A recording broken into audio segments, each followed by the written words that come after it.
Ana Virginia, buenas tardes, un cordial saludo para todos sus televidentes y para su equipo de trabajo. Bueno, fíjese, veíamos anteriormente, y esa era la imagen que teníamos de los terroristas del Estado Islámico, vestidos de negro, con la cara tapada, pues decapitando a sus víctimas. Ahora son gente común y corriente. Y lo vemos, por ejemplo, en unas imágenes que voy a pedir que las coloquen en este momento. Uno de los terroristas que abrió fuego contra uno de los restaurantes en París, pues el día antes del ataque, atravesando el rayado que estaba justamente enfrente del restaurante donde él abrió fuego la noche siguiente, caminando como un turista más, como una persona más. Incluso vio la cámara de seguridad, si lo podemos ver sería perfecto, viendo la cámara de seguridad e incluso esbozando una pequeña sonrisa. Quiere decir que ellos están entre nosotros, entre los ciudadanos que están en las distintas ciudades. Es decir, ¿cómo es esa formación? Ahí tenemos justamente la imagen, vamos a ver si podemos ver el video. ¿Cómo es ese reclutamiento ahora de estos terroristas? Y pregunto si es ahora o ya pues tiene algún tiempo haciéndose de esta forma, señor Villamarín. Mira, Virginia, esto es un proceso largo y que desafortunadamente los servicios de inteligencia internacionales no le habían puesto la suficiente atención, pese a lo que ya pasó en Londres, en Nueva York, en Washington, etcétera, etcétera. Es que este reclutamiento viene desde la época en que los gobiernos nacionalistas expulsaron a los fundamentalistas, a los integristas, y ellos se asilaron en Europa, se asilaron en Estados Unidos, en Australia. Entonces los padres de ellos, que tenían que ver con el fundamentalismo, porque no son todos, sino algunos de ellos, mantuvieron sus contactos y por medio de imanes especializados en algunas mezquitas y con algunas personas, organizaron las primeras redes de yihadistas voluntarios que fueron a combatir a Afganistán, a Yemen, a Sudán, y luego en los años 90, en la guerra de Kosovo y en la guerra que hubo en los Balcanes, participaron. Y estos quedaron como instructores y fueron reclutando a más gente nueva y la fueron enviando a distintas partes. Entonces, de allí surgió Al Qaeda, pero luego Al Qaeda se abre en dos y muchas de esas redes que habían entrenado Al Qaeda en Afganistán se regaron por el mundo y hoy en día algunas de esas redes se han convertido en parte de ISIS.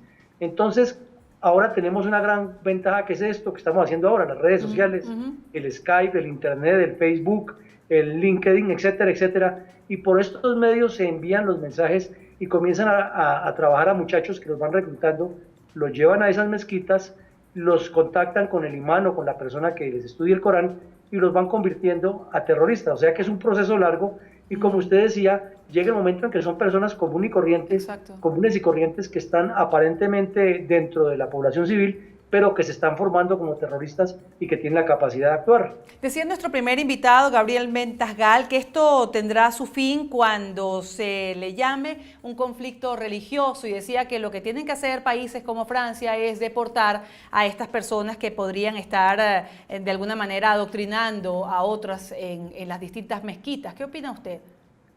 Pues me parece que eso es como el famoso cuento de la solución del sofá cuando el marido considera que la mujer es infiel, entonces vende el sofá. Pues entonces los deportan de Francia y se van para ¿dónde? Para Bélgica, para Inglaterra, para Estados Unidos, para Venezuela, para Colombia, para Argentina. No, esta gente hay que combatirla en la parte militar allá donde están organizados y en la parte jurídica con todo el peso de la ley hay que perseguirlos donde estén. Al terrorismo no se le puede dar cuartel porque cuando se le da alguna gabela, el terrorista siempre interpreta es que del otro lado hay debilidad. Y eso lo vemos en las negociaciones que ha habido con terroristas en diferentes escenarios del mundo. Entonces, a mi forma de ver, a esto hay que ir con todo, con la ley, con la justicia, con un trabajo ideológico, propagandístico, haciéndoles ver el error que están cometiendo. ¿Perdón? Sí, pero tiene mucho poder ISIS, ha crecido muy rápidamente, tiene mucho dinero, es el grupo terrorista con más dinero en el mundo y más poder hasta ahora. ¿Puede ponérsele de alguna manera algún límite, algún coto, controlar ese crecimiento de ISIS? Usted mismo lo está diciendo por las redes sociales, incluso por videojuegos, se comunicaron por PlayStation 4 de Sony, lograron comunicarse para este atentado terrorista.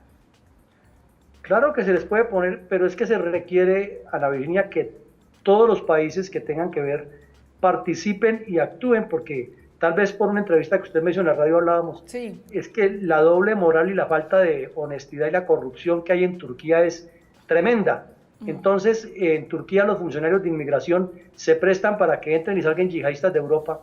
Y, por ejemplo, ocurre el caso de que se llevan niñas de Londres, de París, de Ámsterdam, de todas estas ciudades grandes de Europa, la llevan con los métodos que ya explicamos, por medio de las redes sociales y esto, y la llevan allí para que se conviertan en mujeres de yihadistas.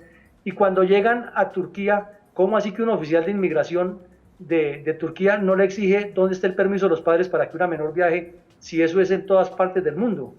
Entonces ahí viene la primera parte.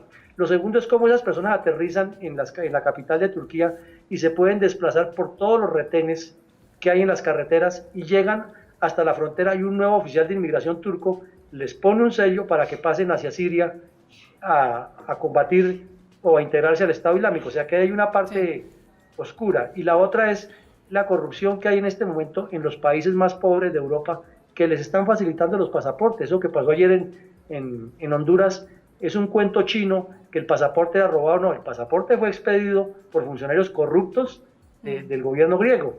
Entonces, así es imposible que mientras no se unan todos, se pueda combatir el terrorismo.